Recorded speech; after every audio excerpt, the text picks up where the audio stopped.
For this podcast, we're going to be discussing intervention and the basis of it.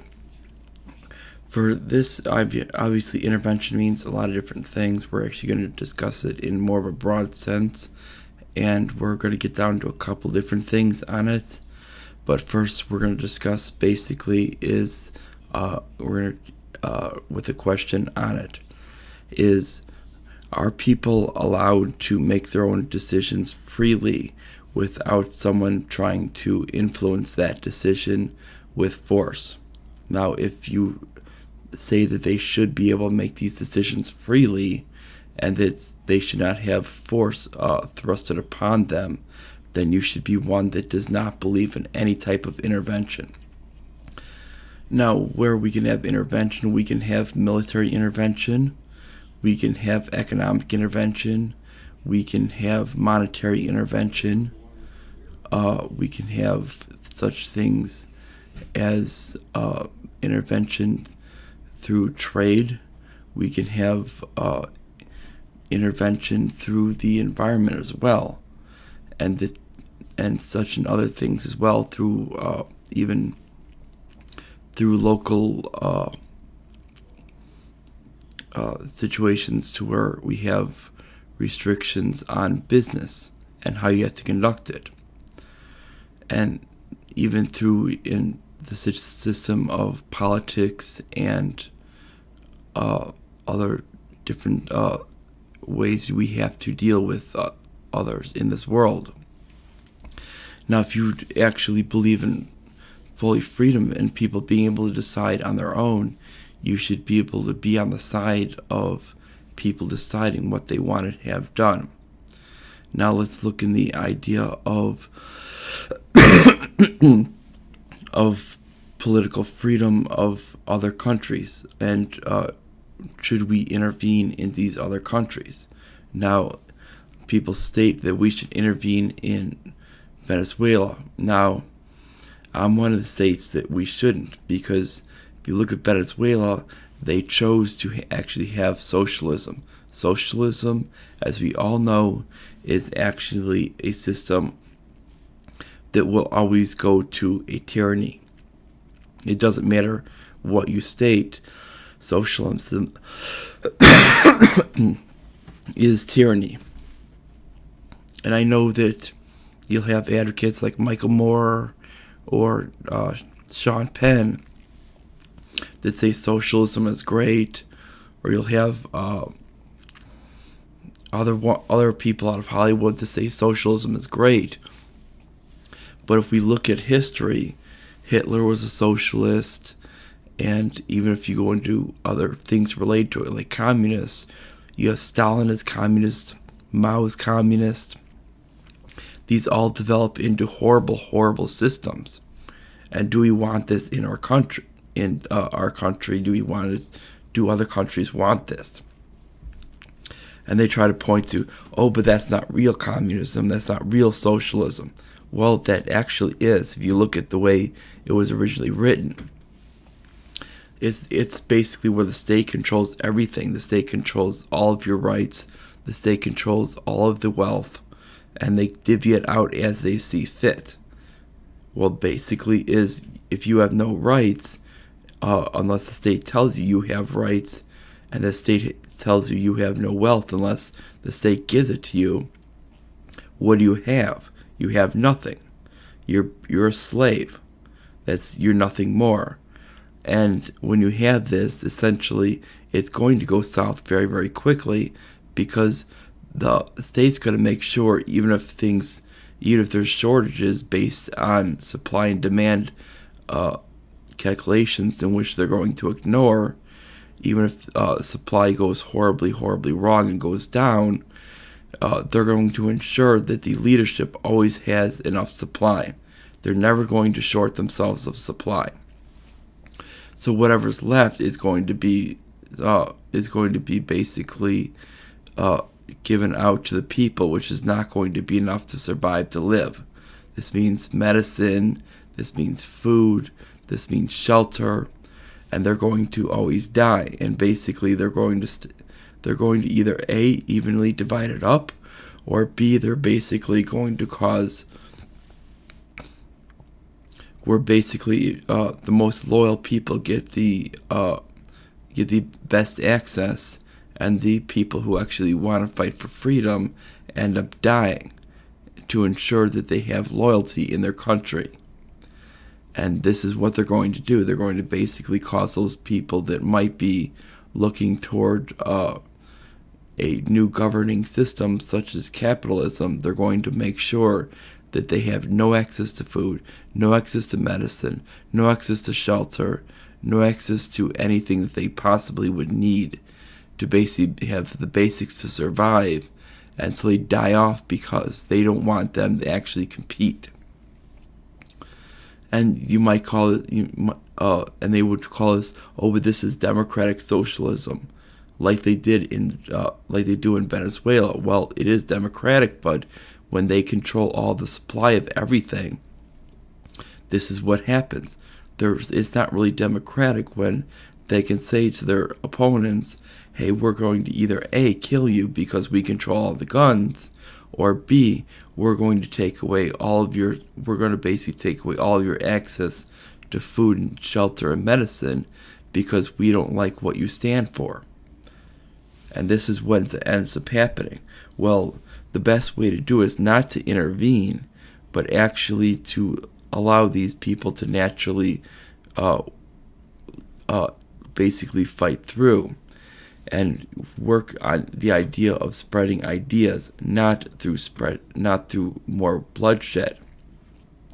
When you try to violently take down that leader, all it's going to do is make his most loyal followers come right up and rise right back up again, and they're going to say, hey, he was taken out in a bloody coup, and see, it was the U.S. who did it, and because they did this, we should rise back up with socialism and show how wrong they are. And this is why you get them coming right back up in a more extreme way. Or they'll go to flat out communism, which controls it even further and makes the situation even worse for these people, where they can have the opportunity to leave right now if they have the option from one of the bordering countries. But with communism, they pretty much block off the borders and leave these people with nothing else. They don't even have any valuables because it's all tied into the system. When you have, you'll also have the idea of military intervention. The military intervention is basically saying that they believe in the idealistic system of the government actually intervening into other systems and stating that they believe that their system, such as the U.S., is superior, and they believe that there's going to be no blowback from intervening in any other country. Now, what ends up happening with this is, obviously, with every form of intervention, there is blowback. And when you have the blowback here, it creates terrorism. And when you have terrorism, it's obviously going to hit the U.S. And it always does. The more intervention you have, the higher amount of it you have, which means the more wars you're launching, the more blowback you're going to have. This means when you're launching fewer wars, the lower amount of intervention you have, it means the less amount of blowback you're going to have. This is just a fact. If you look at the amount of wars we've launched in periods where it's been lower amounts, we've actually had lower amounts of global terrorism. For the wars that have been in the global world itself. Now, every time wars tend to step up, is the amount of terrorism steps up with it. And there are certain hotbeds in which people are more likely to launch these attacks because they obviously have the routes. And when you get to these trade routes, it makes it very, very troublesome where these things can happen. and you do not want to essentially engage on these people. These are these hotbeds in which can become very, very troublesome. Your best idea is to not engage into these areas and to actually ignore them and let them obviously play out. Because you're never going to get to that ideal system. There is no ideal world system that's ever going to come about. As we've talked about before, it's never going to get to an ideal world system to where everybody is living in a utopian society. Now we need to also talk about the idea of other types of intervention. You also see like intervention with the environment. You'll see them claim, oh, this species is going on the endangered species list. We need to intervene and save it. Well, every time you want to save one species, you're going to be killing another 10 species because of it, because you stepped in and tried to save that one species. What needs to be understood is that it's a natural evolution of the planet of what happens is that certain species will naturally die off. And when you start to step in and try to basically play God, you're going to cause more harm than good with this. I know you're going to say, oh, but we want to be able to preserve these species for our great-grandchildren. That's basically playing God. You should never be doing this. This is a horrible, horrible act to be doing, and you cannot be doing this because it's not humans that are causing the death of these species. It is arrogant to think that a species that has not been around long enough, that is not actually doing serious damage to the environment, if you look on the whole. Because what we're essentially burning, you look at burning coal, this is not even doing serious damage to these species. We're not adding anything that's doing damage to their actual physical bodies themselves. It's not doing damage to the actual environments because we don't even have any proof of that. People try to claim on global warming, but each one of their formats they try to produce ends up falling apart. They tried to state that we were supposed to be underwater in 2013. That the city of New York was supposed to be underwater by then. Well, it's 5 years later, and that hasn't happened. Or actually, I should say it's 6 years later and it hasn't happened because we're just entering in 2019. But when we look at these things, if you can't prove it, you can't state that this is the cause. This means that weather patterns are not a cause of global warming, but just a natural climate shift that's happening not from actual things such as carbon, which is actually natural to the environment. In fact, carbon in the environment is actually proven to actually accelerate plant growth. If you look at the levels of CO2 in the rainforest, they're much higher than they are in open air. And that this would show that they actually grow faster than anywhere else. And this means that it's actually not humans that cause CO2, but it's actually naturally occurring. Most of the CO2 actually is derived from actually the oceans. And this is what a lot of people don't want to go into. And it's not coming from people. It's actually coming from the oceans, from the fish. So are we going to start charging carbon taxes to fish?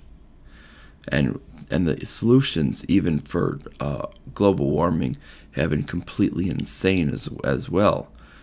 Okay, we're going to charge carbon taxes. So, okay, what do the carbon taxes do? They're supposed to pay stuff.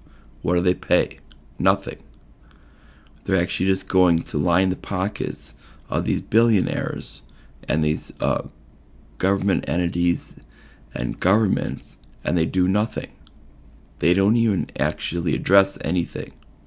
They're not addressing any pollution problems. Yet there's actually other pollution concerns that we can address, but no one even wants to address those, of actual real littering and other things that we can actually start cleaning up, but everybody seems to be ignoring these issues that we can actually go over. And because of this intervention that they want to do in these areas, because some people complain about these horribly brain-dead ideas of global warming, is they want to state in this area that this is the solution. Now you also find ideas of intervention in the financial industry. Now basically is everybody states, oh, we need these central banks. Frankly, we do not need central banks. Central banks are going to act upon their own interest. As we've stated with this, is if people are going to act upon, if we trust people on their own freedom, they're going to act in their own self-interest. Well, why would we not assume the same about central banks? Central banks, these people are always coming from major corporate banks. They're only going to be serving the interests of these because it ends up working as a circle. They go from the financial departments of the government, then over to the central banks, then right back to the corporate banks. And it keeps going in a circle. And this is always what ends up happening.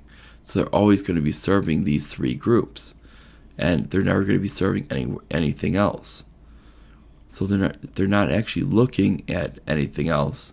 They're never going to be serving any interests of the people.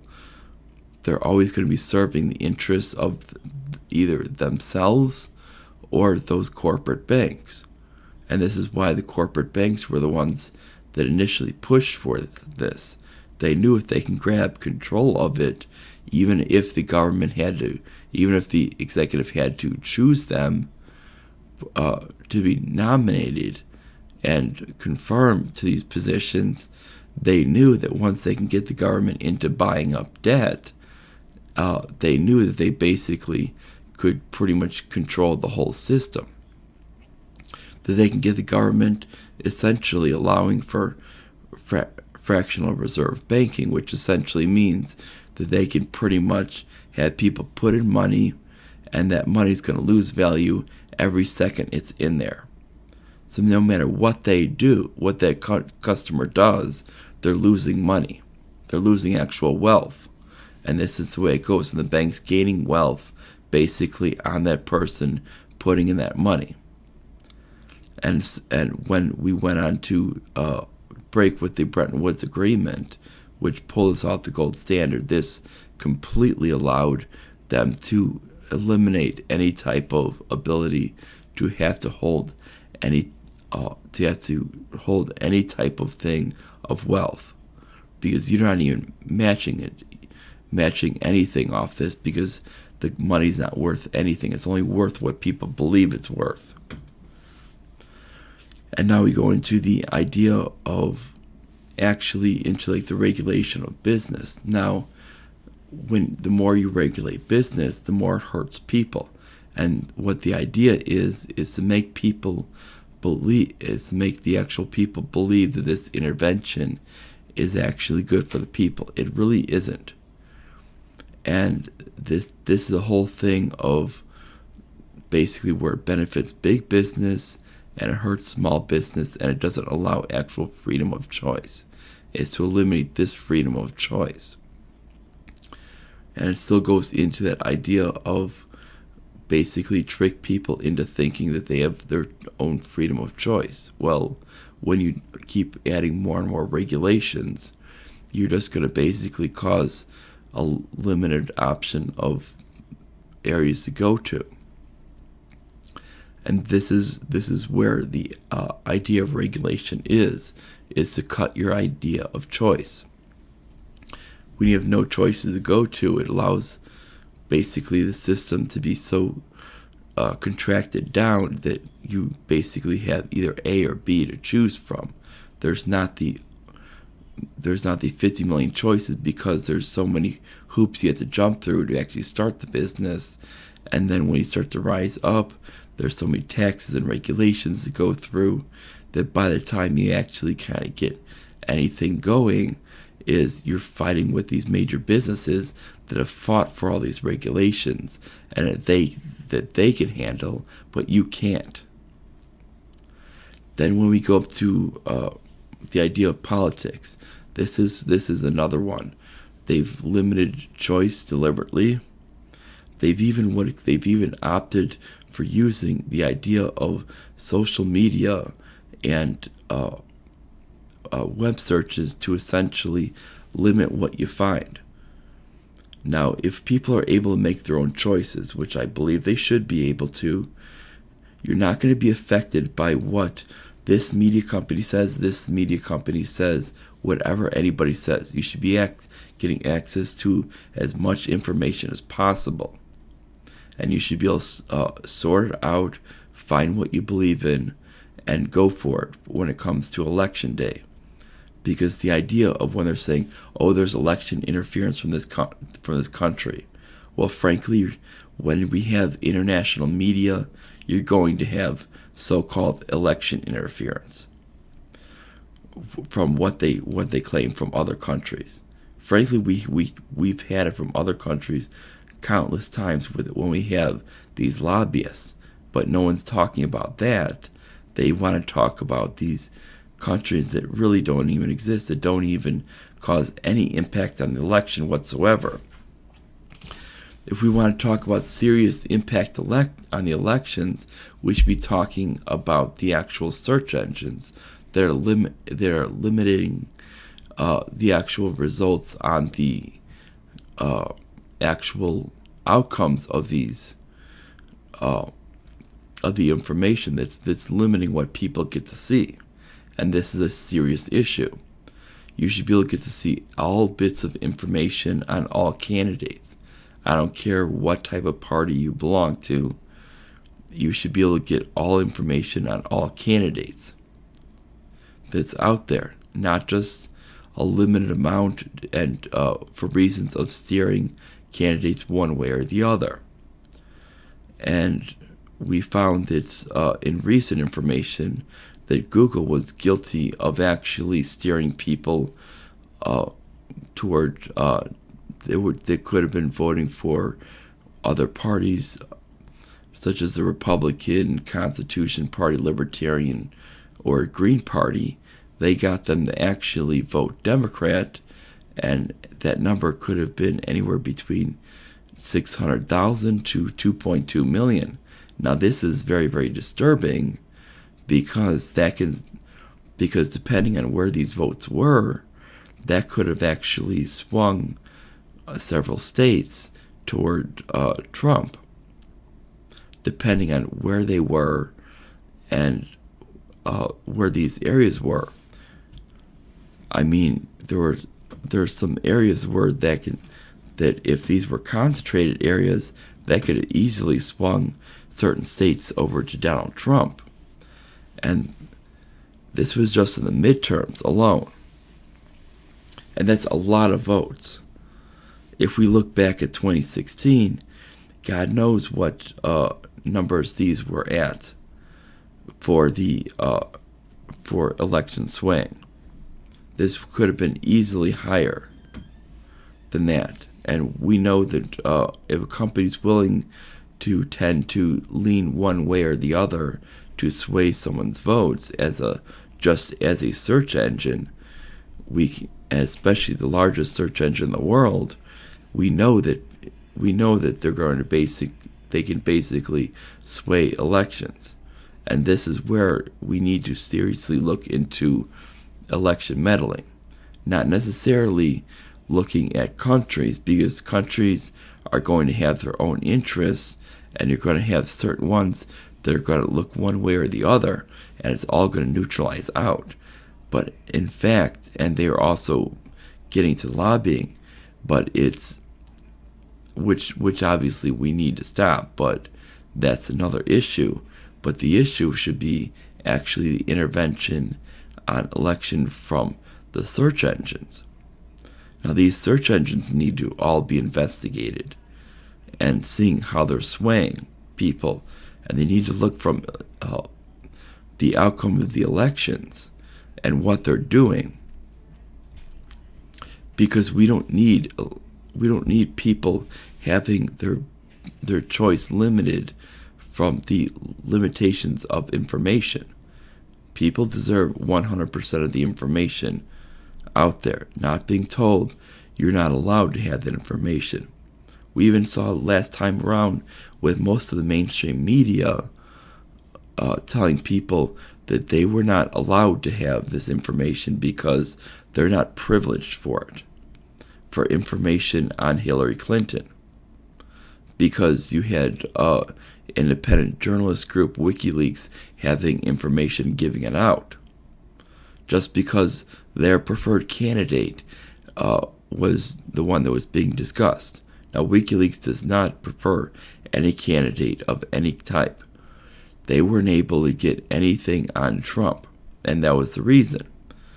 So what they did is because there was a candidate that would end up preserving what they called the world order, and this is a term that has been used by many people in Europe that support NATO and these other global groups.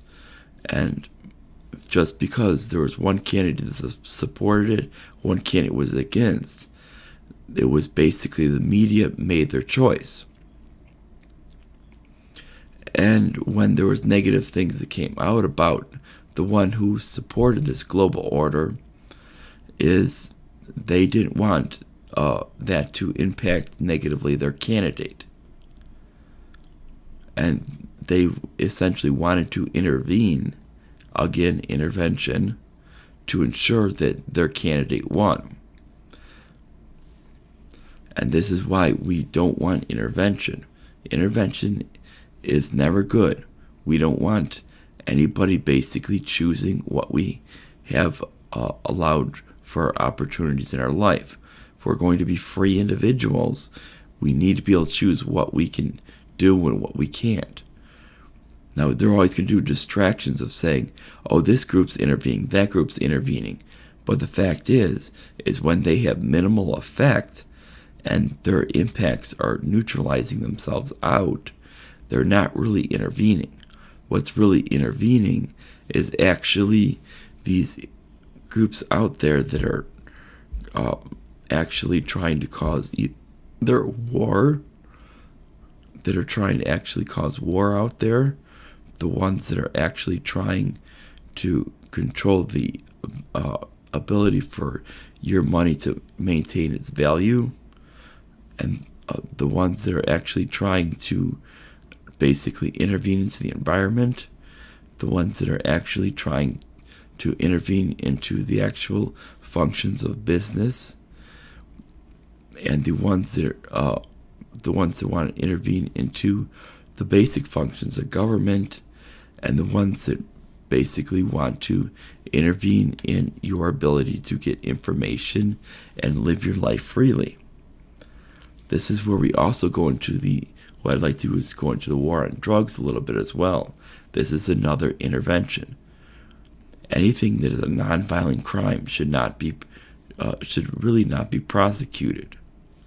Now, people are going to say, well, what about paying of taxes? I personally believe that for taxes, we should go into some type of consumption tax only. And basically, whatever you buy, there should be a small fee added, and this goes to fund the federal government. Now, the government should only be running on a basic limited funds of what's barely needed, not all this extra garbage. We don't need corporate welfare. We don't need any other welfare or public aid. We don't need foreign aid. We don't need any of this other garbage. We don't need extra bloated military. We need a military that's funded about a third of what it is, and it would still be the largest funding of military in the world. And we need to basically get a system that is easily attainable for handling both our debt, of being able to pay that off so we can actually control our country again, and actually have a system that fits to the Constitution, because we don't need any of these non-constitutional departments. Every one that is not explicitly listed in the Constitution needs to go.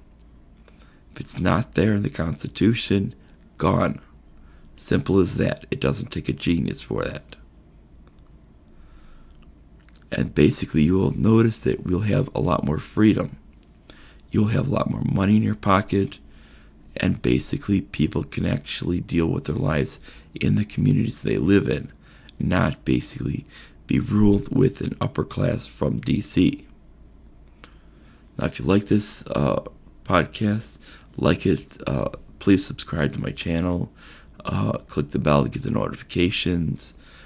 Please share this so we can expand the channel. And I will see you next time tomorrow for the next podcast. Bye.